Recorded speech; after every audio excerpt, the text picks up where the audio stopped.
Hoy tenemos la suerte de contar con un monstruo de las redes sociales, que es Juan Carlos Miranda, enfermero de urgencias, y así es como se llama precisamente en redes sociales. Buenas tardes, Juan Carlos.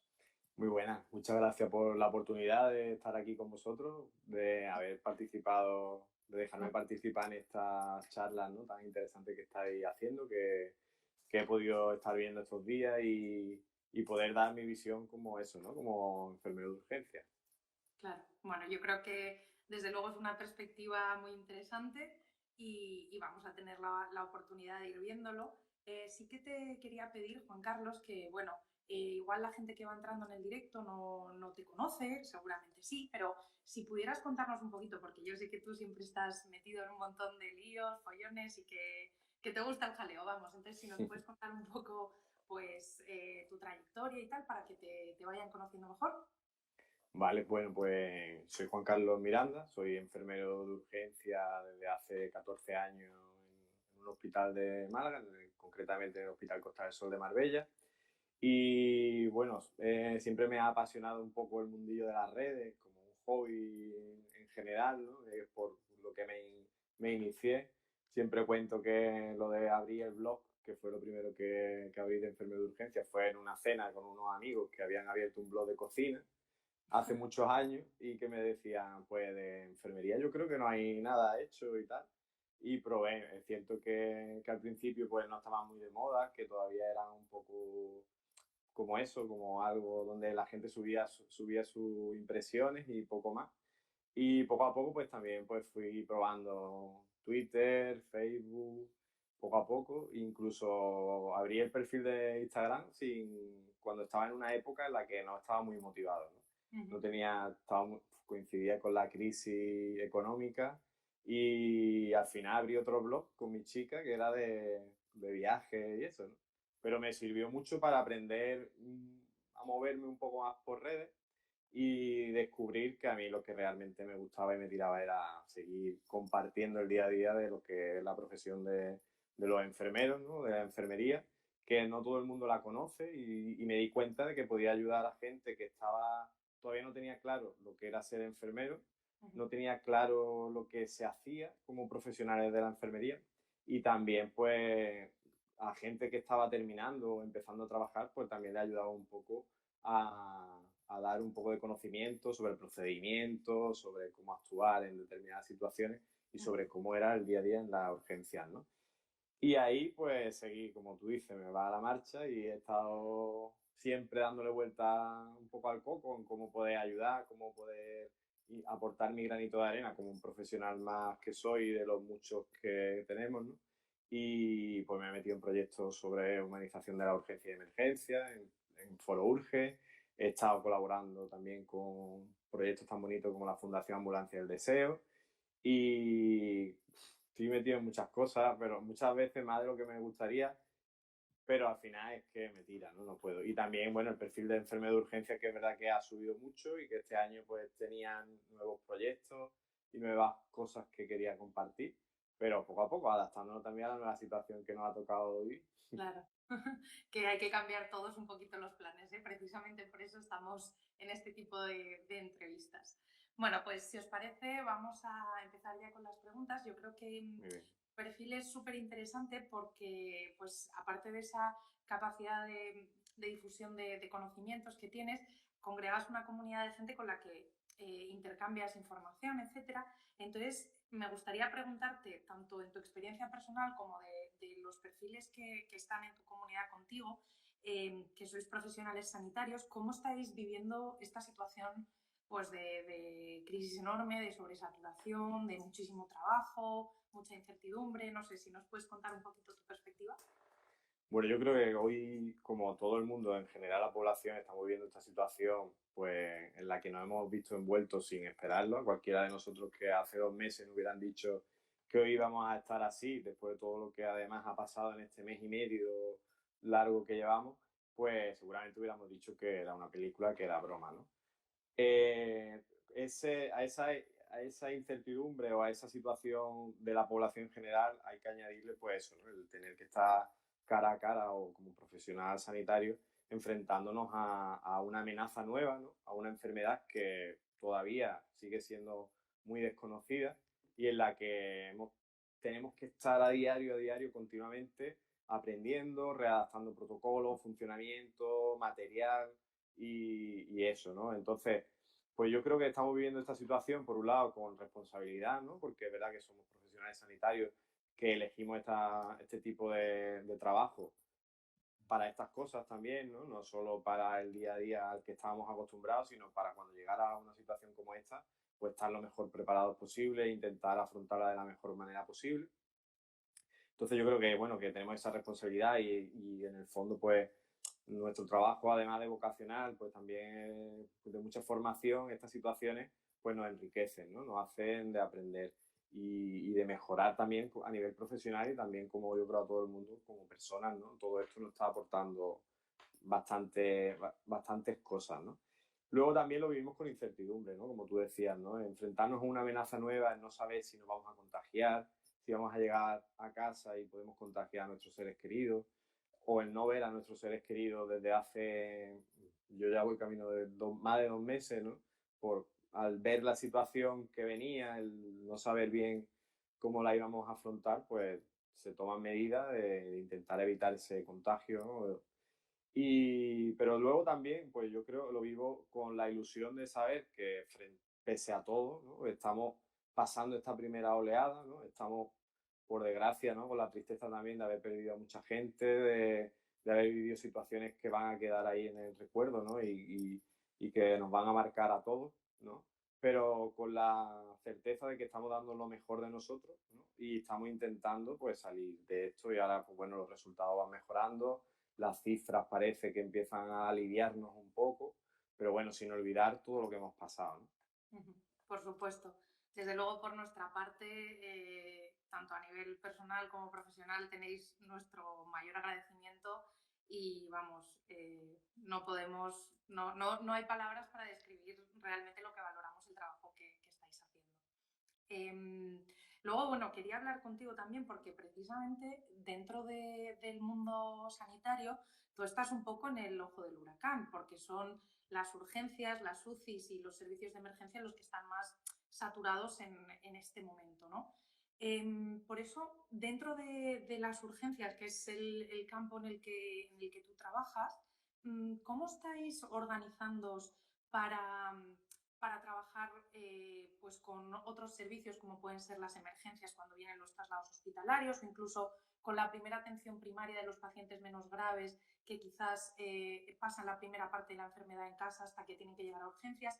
¿Qué tal va esa comunicación y ese flujo de información entre diferentes servicios? Bueno, podría decir que hemos vivido diferentes etapas, ¿no? Porque es verdad que, como decíamos, es una situación nueva en la que hemos tenido que readaptarnos casi a diario. Ha habido semanas en las que nos han mandado varios protocolos, uno por día, según adaptándonos a las recomendaciones que se iban haciendo desde el Ministerio, ¿no? Tanto eso como para pacientes leves, en los que la labor fundamental la estaba realizando primaria a nivel de televigilancia, ¿no? Por teléfono se hacían las consultas, se están haciendo las consultas, se están los médicos citando y los profesionales haciendo el seguimiento de esos pacientes en casa, que realmente es súper importante. Es verdad que al principio pues se ha tenido que readaptar todo, igual que nosotros ellos, y, y creo que eso, ¿no? Que esa adaptación al principio suele ser más difícil, pero al final se va consiguiendo que fluya, ¿no? Unido también a eso, ¿no? A la relajación en parte de pacientes graves, gracias en parte al confinamiento, pues yo creo que ha hecho que eso fluya mucho mejor, ¿no? Es cierto que, por ejemplo, a nosotros, a nivel de la urgencia, ¿no? Como en muchas urgencias en general, pues lo que se ha tenido es que readaptar todos los circuitos, porque estábamos ante pacientes que tenían una gran contagiosidad, ¿no? Que es una enfermedad muy contagiosa, pero también viviendo la realidad de que siguen viniendo pacientes por patologías que no son coronavirus, ¿no? Entonces, que es lo que hoy hablaba con un amigo que he visto por ahí que ya está conectado, ¿no? Que parece que vivimos con el monólogo del COVID, ¿no? Del COVID-19, todo es formación sobre COVID, todo es procedimiento sobre COVID, pero los pacientes normales, los de siempre, siguen ahí, ¿no? y sigue habiendo traumatismo, sigue habiendo accidentes, aunque claro, todo mucho menos porque al estar en casa se reduce el riesgo de sufrir mucho tipo de problemas, pero sí que hay pacientes pluripatológicos, nuestra población es muy mayor y tienen son muy pluripatológicos, que siguen estando ahí y que siguen necesitando la asistencia sanitaria. Entonces, pues como digo, hemos tenido que readaptar circuitos que también se han ido readaptando según la incidencia de pacientes que iban llegándonos a urgencias por sospecha de COVID o con COVID confirmados, ¿no? Entonces, podríamos dividirlo en dos partes. Los pacientes leves, que ya te digo, la mayor parte se han hecho en domicilio y por parte de atención primaria, y que se le ha hecho su seguimiento. Conozco a gente que ha sido positiva y que han estado siguiendo llamadas a diario para ver la evolución, porque como escuchaba el otro día una de vuestras charlas, ¿no? El paciente coronavirus pues tiene diferentes fases, desde que está muy leve hasta que de golpe llega y que ya tiene una insuficiencia respiratoria muy aguda y que suele requerir una intervención bastante urgente, ¿no? Entonces, en general, eso ha sido muy importante ese seguimiento por parte de la atención primaria, en el que esos pacientes pues se han tenido que controlar. Ya sabemos todo que ha habido momentos de mucha saturación en la que muchos pacientes pues han estado en domicilio con sospecha, pero sin que se le hayan hecho las pruebas y sin tener la confirmación de que tenían el coronavirus, ¿no? Pero que por los signos y síntomas lo parecían. Y luego, pues hemos vivido en el hospital, pues personas que llegaban, ¿no? Porque tenían cualquier tipo de problema relacionado que podía ser un COVID y hemos tenido pues que diferenciarlo de los que no lo eran, crear esos circuitos, haber zonas en las que los profesionales estábamos con los EPIs puestos, con los equipos de protección individual puestos, otras zonas en las que teníamos que tener algún tipo, porque muchas veces esta patología lo hemos estado viviendo. Al principio era cefalea y fiebre principalmente con tos seca, pero luego se ha ido viendo que también estaba dando manifestaciones cutáneas, ¿no? Que estaba dando pues algunos tipos de eso, ¿no? Señales en la piel que al final eran COVID, conjuntivitis y otro tipo de signos que también al final han sido incluidos como sospecha de COVID, ¿no? Entonces eso, hemos vivido una transformación continua y todavía la estamos viviendo y seguramente todavía viviremos mucho más porque vamos adaptándonos a los que hay. Ya me imagino que, madre mía, es complicado hacer todos esos cambios, además en tiempo récord, para no perder precisamente el tiempo que ahora mismo es una de esas cosas que tanto necesitamos. Bueno, precisamente tú representas al colectivo del personal de enfermería, que dentro de los hospitales pues, es un colectivo fundamental. De hecho, en España, comparado con otros países de Europa, tenéis muchas funciones que en otros países no realizan los enfermeros. Y precisamente por eso, dada esta situación excepcional en la que entiendo que hay cambios en todo, entiendo que también puede haber habido cambios en vuestras funciones. ¿Es así? ¿Habéis añadido algunas tareas que antes nos correspondían? ¿Al revés, habéis cedido algunas tareas? No sé. Bueno, yo diría que es verdad, como tú dices, que creo que la enfermería de nuestro país pues, tiene un nivel competencial muy alto, es decir, tenemos una formación que es valorada a nivel internacional, porque las enfermeras en nuestro país, pues tanto a nivel académico reciben una formación excelente, ¿no? Como luego a nivel práctico y durante su trayectoria profesional, estamos continuamente formándonos, ¿no? Eso hace bueno, que como dice, tengamos competencias que en otros países no realizamos, pero yo creo que España en eso es abanderada, ¿no? Que tiene mucha potencia la enfermería y que junto al equipo de sanitarios, tanto médicos como técnicos en cuidado auxiliar de enfermería, celadores, administrativos, yo creo que más en este momento estamos actuando como un super equipo, ¿vale? Ahí cada uno tiene su parcela de procedimiento y de competencias, pero sí que como también incluyéndolo en esto, yo creo que ahora se potencia mucho más el equipo, ¿no? Y es verdad que estamos haciendo cosas nuevas, ¿no? Por ejemplo, en urgencias normalmente, en España, en la mayoría de hospitales, el triaje sanitario lo realizamos en la urgencia hospitalaria de enfermería, que utilizamos diferentes sistemas, pero casi todo es el sistema español de triaje, ¿no? Y que diferencia niveles de gravedad. Ahora hemos tenido que añadir un paso nuevo, ¿no? Que es como un pretriaje, ¿no? Una primera evaluación muy básica con idea de diferenciar eso, ¿no? De intentar con algunas pocas pautas saber si un paciente es sospechoso de poder tener un COVID-19 o no. De manera que no estén todos los pacientes en una misma sala de espera con el posible riesgo, ¿no? De eso, ¿no? De infecciones cruzadas y tal.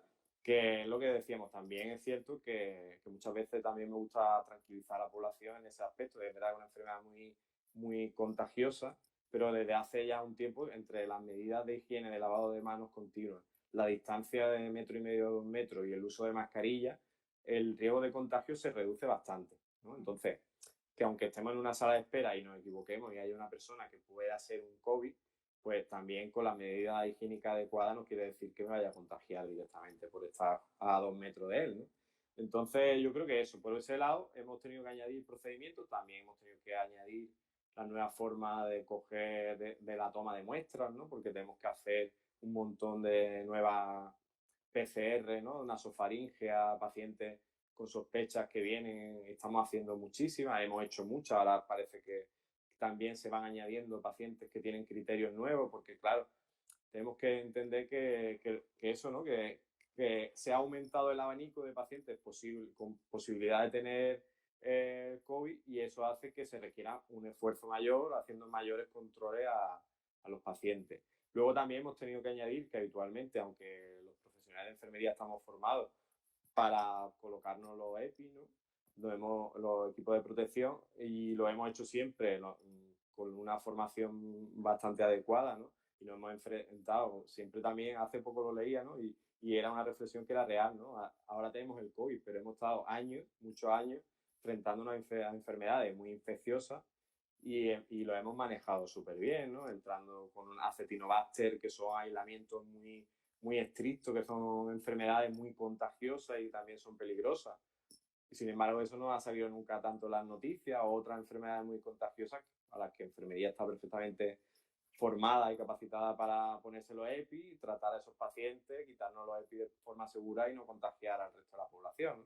Y entonces con esto yo creo que también me gusta manifestar esto, ¿no? Que estamos haciendo cosas nuevas porque son procedimientos nuevos, circuitos nuevos, pero los profesionales de enfermería de nuestro país, igual que los técnicos en cuidados auxiliares de enfermería y los médicos, tenemos una formación tan buena que ahora solo hemos tenido que adaptarla un poco, ¿no? Bueno, pues eso la verdad es que tranquiliza mucho. Precisamente me ha hecho gracia porque he visto en tu perfil cómo compartías con la gente, cómo te hacían a ti mismo una prueba de estas, una PCR. Parece bastante incómodo, ¿eh? O sea que, Sí, bueno. sí, lo es. Y bueno, y es cierto que hay, como algunos me han criticado, no ha llegado suficientemente hondo. Bueno, también me refiero, lo que pasa es que no subí con la boca abierta por un poco de imagen, pero es cierto que es bastante incómodo porque, claro, tú tienes que captar secreciones de la parte nasofaringea, ¿no? Que es la nariz al fondo, ya llegando casi a garganta, y entonces es bastante incómodo, se te salta alguna lagrimita y a veces pues también incluso sangran, ¿no? Pero no es doloroso y luego el beneficio que produce, saber que eres negativo, te tranquiliza muchísimo y hace que merezca la pena, la verdad. Sí, desde luego. Bueno, precisamente hablabas también ahora en la respuesta anterior sobre el tema del triaje y yo te quería preguntar específicamente por el triaje a nivel respiratorio, porque bueno, hemos escuchado mucho en las últimas semanas pues que si la falta de ventiladores, que si no sabíamos cómo íbamos a poder atender a la gran cantidad de pacientes que estábamos teniendo, etcétera. Ya hemos abierto aquí un poco el melón de la ventilación mecánica no invasiva o la no invasiva, para qué puede servir cada una de ellas y precisamente queríamos preguntarte cómo hacéis ese triaje con las diferentes opciones que tengáis, a qué pacientes les dais pues cada tipo de soporte ventilatorio. Bueno, en urgencia realmente, como somos ese primer paso, ¿no? Esa primera puerta, ¿no? Al paciente cuando ha llegado con un COVID, ¿no? Le hacemos el triaje y como se indica en casi todos los estudios y casi todas las indicaciones que nos da el Ministerio, es muy importante medir la saturación, porque son pacientes que aunque sean jóvenes y aunque tú veas que está respirando bien, pues puede tener la saturación baja y además son pacientes que, bueno, que pueden tener un distrés respiratorio que hacen que se puedan considerar incluso críticos, ¿no? Estos pacientes, además, nos hemos tenido que readaptar porque también tenemos que preservar la seguridad de los profesionales. Es decir, antiguamente, es decir, hace 3 meses, era muy habitual en una urgencia ver aerosoles continuamente. Un paciente asmático, un paciente con un EPOC o otro tipo de patología respiratoria, si lo precisaba, se le ponían aerosoles con nebulizadores, ¿no? Pero ahora eso no es seguro, ¿no? Es decir, si hay en un ambiente, eso genera aerosoles que en vez de hacer que se puedan extender a 1,5 metros, 2 metros, eso podría crear todavía una mayor difusión de esos gotículas, que es lo que al final puede producirnos el contagio. Entonces hemos tenido que readaptarnos también a eso. Los pacientes ahora que tienen alto flujo o que tienen otro tipo de ventilaciones en la que se pueden generar aerosoles, pues hemos tenido que preservar también la seguridad de los profesionales, con lo cual se ponen en zonas especiales, que se pretende que tengan un flujo negativo, una aspiración dentro de una presión negativa dentro de una habitación, de manera que esos aerosoles pues, se puedan eliminar sin que queden en el ambiente. Se han puesto purificadores de aire que tenemos, que sé que hay en más sitios y tenemos por las urgencias puestos, intentando purificar eso. Y luego, por ejemplo, a la hora de colocar, por ejemplo, la CPAP de Busignac o la BiPAP o otro tipo de proceso respiratorio de modos de ventilación, lo que se pretende es garantizar la seguridad, la que estamos poniendo filtros a los sistemas de manera que reduzcan la posibilidad de evitar ese contagio, y luego sobre todo la autoprotección, ¿no? Es decir, si vamos a poner una Busignac en una habitación, en un box de aislamiento, tenemos que ponérnosla con nuestra mascarilla de protección que estamos utilizando, la FFP3, que son de mayor filtración, ¿no? Entonces hemos tenido también que redactar esto, ¿no? Y luego esos son pacientes que comienzan, que se le da mucha importancia a la radiografía de tórax cuando tienen distrés respiratorio, puesto que vamos a ver esas famosas neumonías, ¿no?, que están haciendo estos pacientes y que llegan a comprometer bastante pues su ventilación, ¿no? Y ya llegado el caso, dentro de ese abanico de posibilidades, desde leves que solo tienen tos, allá con un distrés, con saturaciones bajas, pues valoración de eso, ventilación mecánica no invasiva, o incluso ya cuando están muy apurados, ¿no?, valoración por UCI, y ya sería en UCI donde sí que pondrían mayormente los altos flujos o intubaciones, ¿no?, o una ventilación mecánica ya en la que ya sabemos que están poniendo a los pacientes en prono y que ya están redactando. Pero es verdad que en urgencia nos quedaríamos en esa primera fase, ¿no?, en el que el paciente todavía tiene un grado de estabilidad que permite alternativas hasta que ya se desestabiliza o no, está estable e ingresa en planta, pero sí que lo tratamos en esa primera fase, ¿no?, que diríamos. Uh-huh. Hablabas también antes pues, de bueno, la importancia de seguir los protocolos a la hora de ponerse el EPI, de seguir todas las medidas de seguridad, que bueno, está siendo pues, uno de los puntos clave de todas las recomendaciones de las sociedades científicas, de las autoridades sanitarias, etc. Entonces, nosotros queríamos preguntarte un poco qué protocolos estáis siguiendo, y también vemos que, bueno, como tú manejas información y difundes información, pues un poco al llegar inputs por todas partes, todo el mundo quiere hacer sus recomendaciones, ¿cuáles seguimos? ¿Quién es la referencia? ¿Cómo nos mantenemos en constante formación sobre un tema que es tan novedoso, que pueden cambiar los protocolos de un día para otro? Es un poco complejo trabajar así, me imagino. ¿Cómo lo hacéis?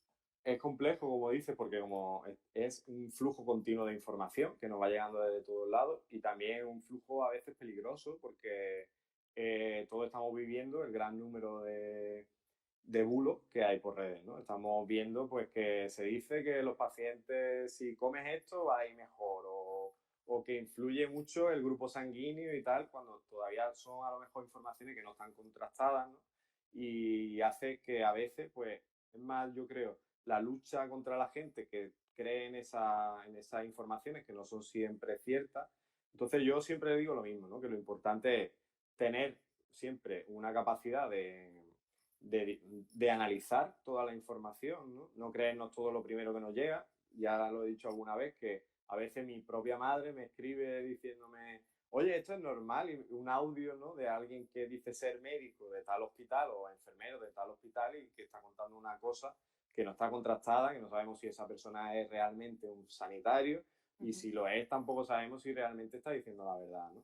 Entonces, yo creo que tenemos que fiarnos o tenemos que saber buscar en fuentes oficiales, que hasta las fuentes oficiales en esta época estamos viendo que van modificando sus procedimientos, sus protocolos de forma continua, pero son las fuentes de las que debemos de fiarnos, ¿no? Entonces, yo por ejemplo, suelo leer al Ministerio de Sanidad, pero también suelo leer a la OMS y también suelo leer otras fuentes, ¿no? Como en América, ¿no? El de enfermedades, ¿no? Pero luego también, pues nuestro propio hospital está siempre trabajando, mandándonos el área de preventiva, pues nos manda procedimientos nuevos y el área de investigación, que me parece muy importante, por ejemplo, de nuestro hospital, nos va mandando semanalmente todos los artículos que se están haciendo relacionados con información, investigaciones sobre el COVID, que me parece que también es muy importante porque esto ahora es, como dice, mucha información y lo ideal es que seleccionemos una información que tenga fundamento científico, ¿no? Al final es lo que tenemos que hacer. Por supuesto, como es una enfermedad nueva, habrá variaciones con respecto al tiempo, ¿no? Es decir, a lo mejor lo que hace un mes pues, era una certeza, hoy se ha demostrado que no lo era tanto, sino que se está mejorando. Pero tenemos que fiarnos de las fuentes oficiales, que son las que están manejando datos más reales, ¿no? Y luego, ¿qué más me había preguntado? Que me he ido por ahí.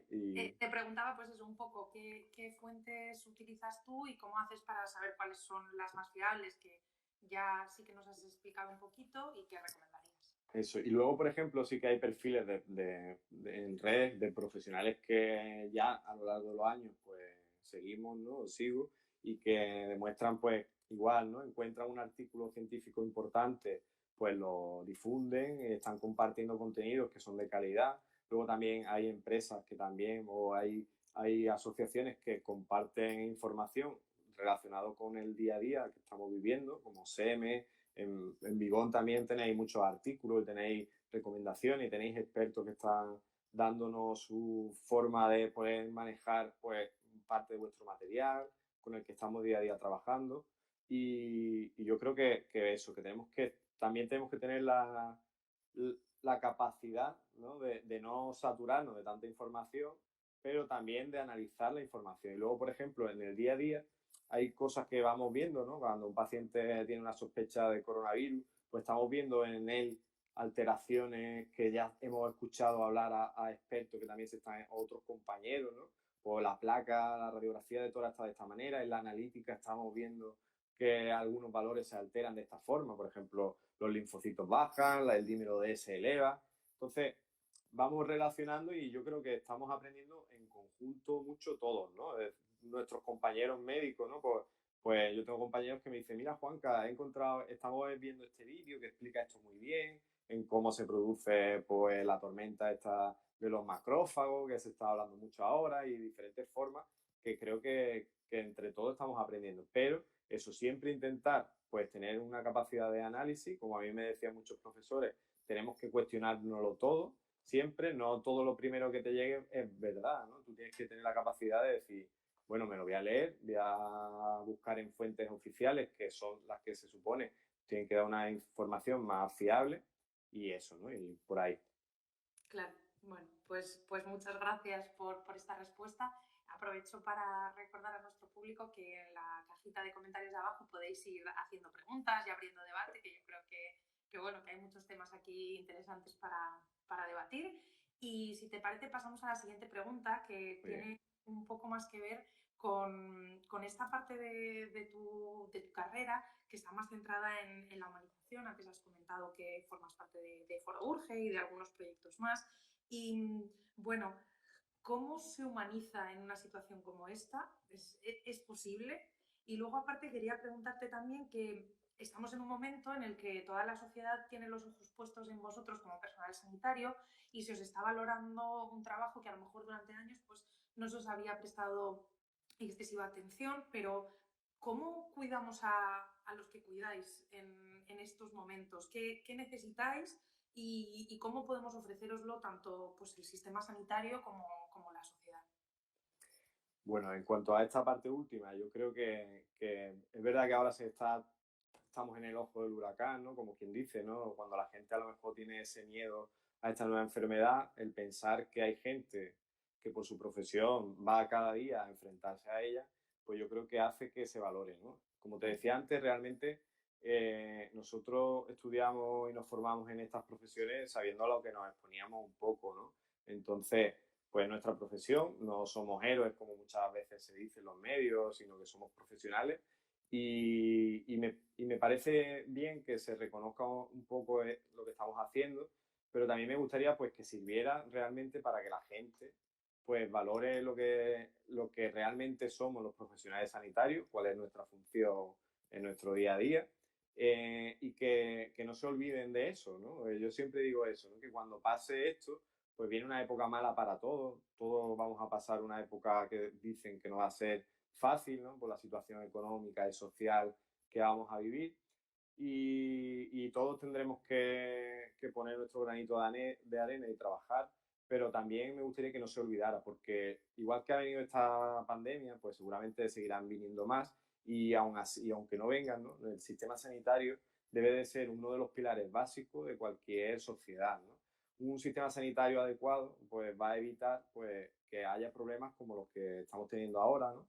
Y yo creo que son un síntoma de fortaleza de un país, ¿no? Entonces, yo creo que la gente, yo lo que siempre pido es, doy las gracias, ¿no? Doy las gracias porque se nos está reconociendo nuestro trabajo, lo que estamos haciendo, pero luego también me gustaría eso, ¿no? Que la gente no se le olvide que estamos ahí siempre y que vamos a estar siempre ahí para ayudarlos, ¿no? Y eso por ahí. Luego, sobre cómo estamos, cómo humanizamos en estos momentos, pues también hemos tenido que readaptarnos, pero partimos de la base de que somos profesionales que estamos cara a cara con el paciente y yo creo que la humanización es, no se puede entender un profesional sanitario sin la humanización. Es cierto que hay muchos aspectos y ya nos metemos en pura humanización de la asistencia sanitaria que deshumanizan, ¿no? El sistema que tenemos hasta ahora, pues con largas listas de espera, con a lo mejor saturación de la urgencia, que es donde yo más me muevo, hace que a veces pues, se generen situaciones que nos alejan a los profesionales y al sistema del paciente y de su familia, que es de ahí la importancia que tiene, ¿no? Todo esto de la humanización, porque realmente lo que pretendemos es que la persona sea el centro del sistema sanitario y que entendamos, empaticemos con que una persona en el sistema sanitario tiene muchas necesidades y tiene que ser lo importante más que otras cosas, ¿no? Y como persona entiendo no solo al paciente, sino también a su familia, sino también a nosotros como profesionales, ¿no? Hay que humanizarlo todo, ¿no? En sanidad, ¿no? Es muy importante. En este momento, pues, hemos vivido situaciones muy duras. Los que trabajamos como sanitarios, los que apostamos por el cuidado de la gente, hemos tenido que enfrentarnos a pacientes que han llegado con miedo, que han llegado sin información, con mucha incertidumbre, con toda la información que le dan los medios de que pueden tener una enfermedad que puede ser mortal para ellos. Enfrentarse a una enfermedad así, en la que nada más que llegas por la puerta de urgencia, pues a tus familiares se le dicen que no pueden estar en el hospital, que se tienen que quedar en casa.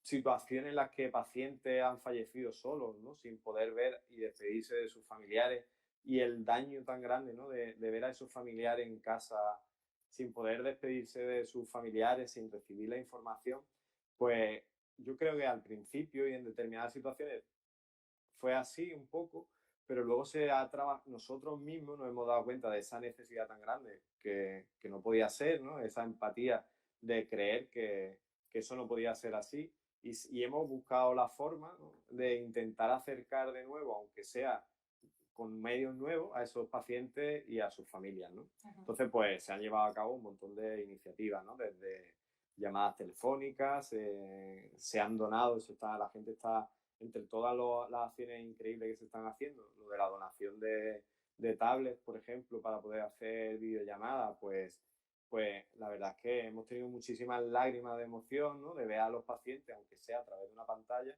pues ver a su familia, de ver a su mujer en una cama, uno de los que yo hice hace poco, y que estaba en su casa, quedarse tranquilo porque ya estaba bien, porque sabía que la estaba viendo y sabía que estaba bien, o poderse despedir, ¿no? de alguna de esas formas. Y también pues hemos trabajado, ¿no? en intentar crear procedimientos que justifiquen que haya determinadas situaciones en las que una persona, pues con una adecuada formación, con un equipo de protección individual, pueda entrar en esa habitación, pueda entrar junto a su paciente, a su familiar, aunque sea un momento, y pueda estar junto a ellos, ¿no? Así que la humanización hasta en tiempos de COVID es posible. Pues me alegro porque es verdad que, como dices, es un momento en el que es súper necesario, ¿no? Darle un poco al paciente esa atención. Ahora quería pedirte una reflexión que yo creo que es un poco complicada de hacer porque nadie podemos saber cómo va a ser el futuro, pero estamos viendo tantos cambios y sabemos que van a seguir habiendo cambios en nuestras formas de vivir, de trabajar, de relacionarnos con los demás. Mm, Sabemos que en los hospitales ha trastocado por completo, pues habéis llegado a estar bajo mínimos de muchos productos que son necesarios en el día a día. Tenéis un montón de compañeros que han tenido que coger bajas porque, pues, evidentemente se han contagiado de forma masiva en algunos casos. En fin, ¿cómo crees que va a ser el sistema sanitario después de esto? ¿Cómo va a cambiar? Bueno, yo creo que ya ha cambiado realmente, ¿no? Que realmente siempre se ha dicho que España tenía un sistema sanitario de los mejores del mundo y yo creo que lo que se ha demostrado es que lo que tiene son a los mejores profesionales sanitarios del mundo. Y bueno, tenemos un sistema que tenía muchas carencias y bueno, los datos después de todo esto pues lo demostrarán. Tenemos cosas buenas, por supuesto, pero yo creo que a lo mejor muchos de nuestros políticos habían confiado demasiado en esa etiqueta, ¿no? Pero sin realmente eso, sabiendo que lo que realmente éramos buenos somos nosotros, ¿no? Con también nuestras carencias, por supuesto, y tal, pero yo creo que en esta situación se ha demostrado eso, ¿no? Y se ha demostrado que cuando acabe esto, pues se debería, como decíamos antes, ¿no? De prestar una mayor importancia y un mayor esfuerzo por parte de las instituciones a tener un sistema sanitario acorde a lo que los profesionales sanitarios han demostrado, ¿no? Tener suficientes camas de UCI, tener suficientes respiradores, porque al final es una garantía para tu población, ¿no? Entonces, yo creo que hay que apostar por esto, hay que apostar por reconocer las especialidades que tanto se está haciendo hincapié en estos días, ¿no? De que los profesionales hemos tenido que readaptarnos y profesionales de planta irse a UCI y mucho venía a urgencias sin tener un conocimiento de la urgencia. Entonces, yo creo que se debe de empezar, ¿no? A aprender también de países que son aparentemente que se toman más en serio esa importancia que tiene el sistema sanitario, dedicarle un esfuerzo real a eso, ¿no? Y también un esfuerzo real a proteger a sus profesionales. Somos uno de los países con más profesionales sanitarios contagiados de esta nueva enfermedad, ¿no? Eh, tenemos el problema de que, como en mucho, ¿no? Y yo no me voy a meter ahora en problemas económicos y tal, pero sí que dependemos de otros países para nutrirnos de material sanitario, igual que de muchas cosas, ¿no? Y eso hace que en una situación global como la que hemos vivido, pues podamos encontrarnos que nos falta material, ¿no? Entonces yo creo que de esto, pues ¿qué tenemos que aprender? Que hay que invertir más en sanidad, que tenemos que ser en la mayoría de las cosas autosuficientes, es decir, que no podemos depender de terceros para proteger a los profesionales de nuestro país, que tenemos que tener equipo de protección individual adecuado y que tenemos que, eso, ¿no? Conseguir ese equilibrio sanitario para nuestro país. Luego, pues a nivel de población yo creo que van a cambiar muchas cosas, ¿no? Ahora no vamos a ver tan raro que llegue un invierno y la gente vaya por la calle con mascarillas, ¿no? Que antes pues veíamos un poco como que los asiáticos eran un poco histéricos, ¿no? Por llevar o que eran muy delicados, ¿no? Yo creo que teníamos esa percepción cuando veíamos un documental o veíamos cualquier imagen en China, la gente con mascarilla, pues lo veíamos como qué raros son estos chinos, ¿no? Pero ahora no, ¿no? Ahora yo creo que lo raro es cuando te sientes un poco violento, cuando se te acerca alguien que no lleva mascarilla, ¿no? Porque no solo es porque ella se proteja, sino por tú protegerte ¿no? En el ambiente, ¿no? Entonces yo creo que van a cambiar hábitos, como yo algunas veces siempre recuerdo mucho a mis abuelos, ¿no? La importancia tan grande que le daban al lavado de manos, ¿no? Y era una norma y tú no te podías sentar en la mesa sin lavarte las manos y no te podías sentar después de comer y no volver a lavarte las manos y así, ¿no? Y luego hemos vivido unos años que aunque la higiene es verdad que en nuestro tiempo ha sido bastante buena, pero como que estábamos más relajados porque pensábamos que vivíamos en un ambiente limpio, ¿no? Y ahora, pues yo creo que eso va a volver a cambiarnos el chip, ¿no? Es decir, el lavado de manos es imprescindible, tantas y más veces las que sean necesarias, y vamos a vivir cambios de hábito y también el distanciamiento social, yo creo que vamos a estar un tiempo en el que nos va a costar entrar en un ambiente en el que estemos, por ejemplo, en una discoteca, con todo el mundo cerca. Yo creo que eso va a cambiar durante un tiempo. Y todavía viviendo con la incertidumbre de que, como hoy decía mismo la Merkel, ¿no? Esto es quizá el inicio, ¿no? Que realmente hasta que no tengamos una vacuna y tratamientos más eficaces, vamos a estar todavía sin poder levantar del todo esos confinamientos o esos controles, ¿no? Desde luego, pues sí, creo que es una respuesta muy interesante y ya veremos qué nos depara el futuro, pero parece un análisis acertado. Veo un poco también entre los comentarios que va poniendo la gente y un poco pues la situación en la que estamos todos, que hay un cierto punto de negatividad que no podemos evitar, pero yo sé que a ti te gusta siempre dar mensajes positivos y nosotros somos optimistas por naturaleza, así que te quería pedir que nos dieras pues no sé, un mensaje positivo sobre qué es lo que vamos a aprender, aunque ya nos has contado un poquito algunas cosas que seguro vamos a mejorar. ¿Qué podemos extraer positivo de todo esto? Por ejemplo, ¿están funcionando los equipos de trabajo mejor? ¿Hay más cohesión? No sé, cuéntanos un poco tu punto optimista. Bueno, yo también he visto por ahí a Floren, que le mando saludos desde aquí, que ya he coincidido con él varias veces y me ha preguntado eso. Sí, siempre me gusta terminar o transmitir también el mensaje positivo de que, como hemos dicho, ¿no? Primero, de que los profesionales sanitarios que estamos enfrentándonos al COVID pues están demostrando una calidad increíble, ¿no? Que estamos viviendo un momento muy duro todo como personas que somos, pero que estamos muy motivados realmente, que cuando llegas al trabajo pues nos ves con una sonrisa, con las ganas y con la fuerza de saber que vamos a vencer, ¿no? Y como tú dices, también estamos viviendo esa unión, ¿no? Porque estamos pasando malos momentos juntos, todos, sin diferenciar que seamos de diferentes profesiones y que yo creo que al final es, sobre todo, bueno, en general, ¿no? Los profesionales sanitarios yo creo que deberían de ser así, pero en urgencia todavía se hace más piña, ¿no? Porque estamos entrando en habitaciones todos juntos, estamos atendiendo a críticos que entra y te enfrentas a la situación como sea y estás codo con tu médico, con tu técnico en cuidado auxiliar de enfermería, con tu celador, con tu personal administrativo que está ahí también dando el callo, personal de laboratorio que está ahora también viviendo, que no se le cita mucho, pero ahora están viviendo un incremento de su actividad con un gran número de muestras, a los técnicos de laboratorio de rayos que están también ahí pues haciendo bastante trabajo, y yo creo que al final el mensaje que hay que transmitir es eso, ¿no? Que los profesionales de nuestro país pues nos estamos enfrentando a esto con muchas ganas, que estamos motivados, que por desgracia hay cosas negativas que espero que algún día, pues, o que no deberían de ocurrir de nuevo, ¿no? Como eso, que haya hospitales donde haya faltado material, donde hayan tenido que contar con medios que no eran los adecuados, o cosas negativas que sí que se han vivido, pero ya te digo que al final estamos ahí sacando la sonrisa, estamos ahí intentando motivar a la gente y si nos viera con los pacientes nos reímos, incluso entre nosotros en situaciones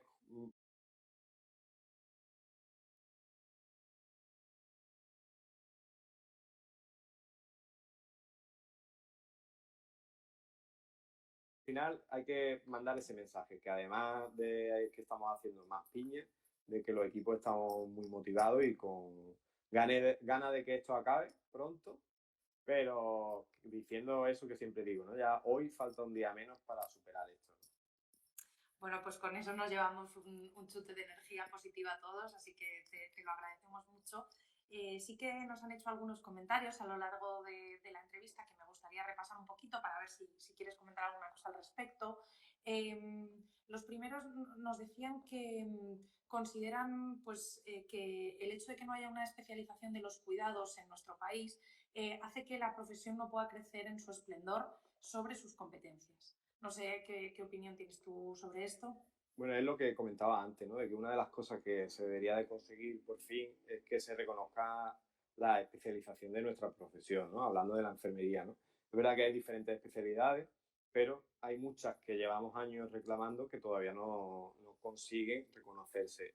Y igual que los médicos, ¿no? Pues tienen todo su especialidad y no es lo mismo un traumatólogo, por supuesto, que un médico intensivista, pues tampoco realiza el mismo tipo de trabajo un enfermero en quirófano que un enfermero en una urgencia, ¿no? O un enfermero en hospitalización. Entonces, yo creo que si nos reconocieran eso, pues nos asignaran contratos con respecto a esa especialidad, pues no tendríamos ese continuo movimiento, ¿no? De decir, es que ¿para qué me voy a especializar en esta planta si el mes que viene voy a estar en esta otra o el mes que viene me van a mandar a una unidad de pediatría en otro hospital? Entonces, yo creo que hay que trabajar mucho eso, ¿no? Primero mejorar las condiciones laborales que se tienen y luego evitar ese movimiento continuo de profesionales por todo el sistema sanitario sin tener en cuenta esa especialidad, ¿no? Que yo creo que, por ejemplo, nosotros la de urgencia pues llevamos mucho tiempo pidiéndola, pero hace años que se está diciendo que se va a crear una especialidad de médico-quirúrgica, que sería como un cajón desastre, como yo digo, un poco, pero si todavía no han creado esa, no sé cuándo van a crear la de urgencia, pero ya te digo que igual que yo no valgo, pues soy enfermero, puedo aprender los procedimientos, puedo aprender muchas cosas en cualquier planta de hospitalización, en un quirófano, pero lo pasaría mal porque yo mi formación y mi especialidad realmente son la urgencia. Entonces, yo creo que eso debería ser uno de los puntos fuertes que debería de tener en cuenta el Ministerio de Sanidad cuando llegue el momento. Perfecto. Pues luego, mira, nos preguntan también un poco sobre la formación. Cuando hablábamos sobre qué áreas de mejora tendría que haber en la sanidad, en este caso nos preguntan, nos dicen, ojalá no, pero yo creo que esto viene para quedarse. La ventilación mecánica no invasiva es importante para dar soporte a los pacientes. ¿Tendríamos que formarnos más y mejor en este tipo de terapias? Por supuesto, además que ahí enfermería tiene una labor muy importante, estamos muy implicados pues, tanto en la colocación en conocer los dispositivos diferentes que hay, ¿no? El diferente material, cómo se coloca, y luego colocarlo y saber detectar pues, que el paciente se está adaptando bien, que el paciente cuando lo lleva mejor, conocer los parámetros, por ejemplo, en la BIPAP, pues es verdad que en la mayoría de los casos, por ejemplo, en nuestra unidad, pues el médico es el que modifica los parámetros, pero nosotros conocemos bien si el paciente se está adaptando, no se está adaptando, si tiene fugas, si tiene diferentes problemas y luego a realizar un adecuado cuidado de esos pacientes. Con lo cual yo creo que sí que es cierto que es muy importante aumentar todo lo que sea formación especializada en este tipo de patología nos va a venir bien porque yo también soy de los que pienso que esta enfermedad ha llegado para quedarse. Lo único que tenemos que estamos intentando es ganar tiempo, conocerla y saber tratarla para que no sea tan agresiva realmente, ¿no? Y cuando tengamos den con la tecla, con el tratamiento y sepamos enfrentarnos mejor a ella, pues estos pacientes pues llegarán como llegó cuando llegó la gripe A, que también creó problemas sanitarios porque eran pacientes también que hacían neumonías muy feas, muy agresivas. Pero en este caso, pues igual, ¿no? Pero con la mayor parte de que al ser tan contagiosa, pues la incidencia y la asistencia de personas es mayor, ¿no? Entonces, conocer los diferentes procedimientos, los diferentes sistemas de ventilación mecánica no invasiva, yo creo que los que trabajamos en urgencia es muy, muy importante. Perfecto. Bueno, pues yo creo que un poco los comentarios en general del público los hemos ido recopilando ya. Sí que quería hacerte una pregunta un poco específica por el día de hoy, porque bueno, hoy celebramos el Día del Libro y hemos estado... Ah, bueno, mira, espera, que entra una pregunta nueva. Nos preguntan si llegará antes un tratamiento o la vacuna. Esto es un poco ser como vidente, ¿no? De esto. Yo creo que puede ser que se consiga acercar ante un tratamiento primero, porque es que realmente por mucho que quieran investigar, los tiempos están ahí, ¿no? No pueden encontrar una vacuna y ponérnosla a todo ya sin comprobar si es eficaz, si no es eficaz, si tiene efectos secundarios o no, y el grado de eficacia que tiene, ¿no? Entonces, yo creo que la vacuna llegará seguramente, yo calculo que para el año que viene o así, que bueno, no porque yo sea virólogo ni nada, yo también por lo que voy leyendo, ¿no? Y los expertos sí que nos van comunicando y además conociendo un poco los tiempos que son necesarios para poder poner en funcionamiento una vacuna. Y luego los tratamientos pues se están utilizando tratamientos que parece que van siendo eficaces, sobre todo si se detectan en las primeras fases de la enfermedad, ¿no? Que son los antipalúdicos estos, antirretrovirales que estamos utilizando, que lo que intenta es disminuir la carga viral, de manera que evitemos llegar a ese octavo día con una cantidad de virus tan grande que luego nos produce ese efecto secundario, ¿no? Esa neumonía y esto. Entonces, yo creo que irán afinando los tratamientos y muy importante de ahí también la detección precoz, de ahí lo importante que es que se hagan test y que se detecten cuanto antes a la gente que tiene la enfermedad para poder hacer ese seguimiento y tratarlo y evitar que se complique. Eso creo.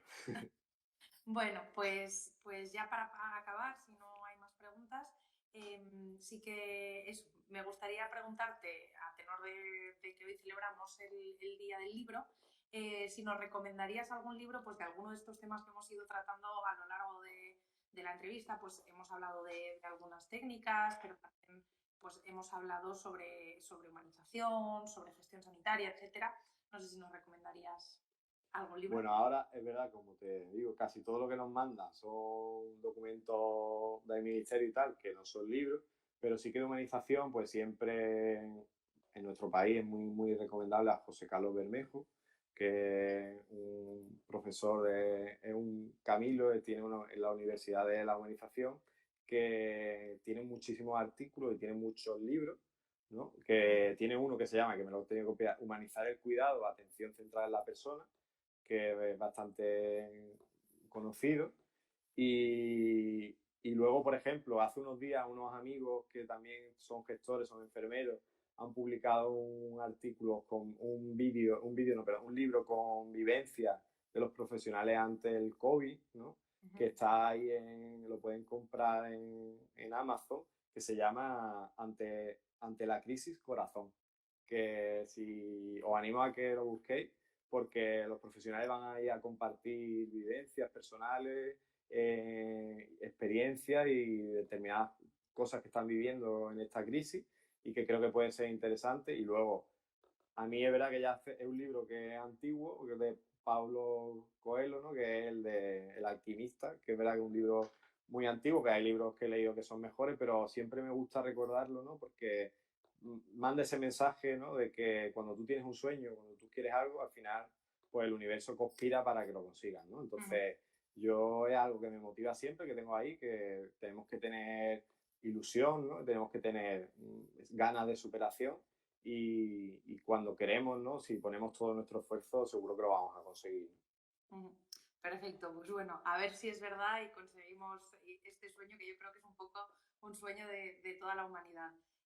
Nos entran unas preguntas de última hora, a ver si da tiempo a responder porque nos queda muy poquito tiempo, pero nos preguntan si tienes alguna idea objetiva sobre la gravedad del COVID y la obesidad.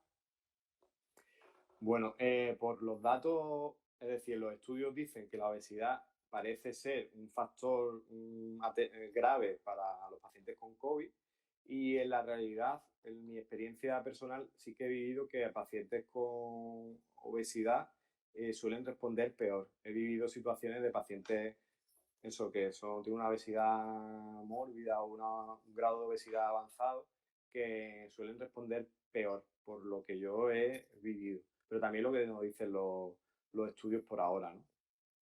Luego nos preguntan también si crees que los test deberían disponerse en las farmacias.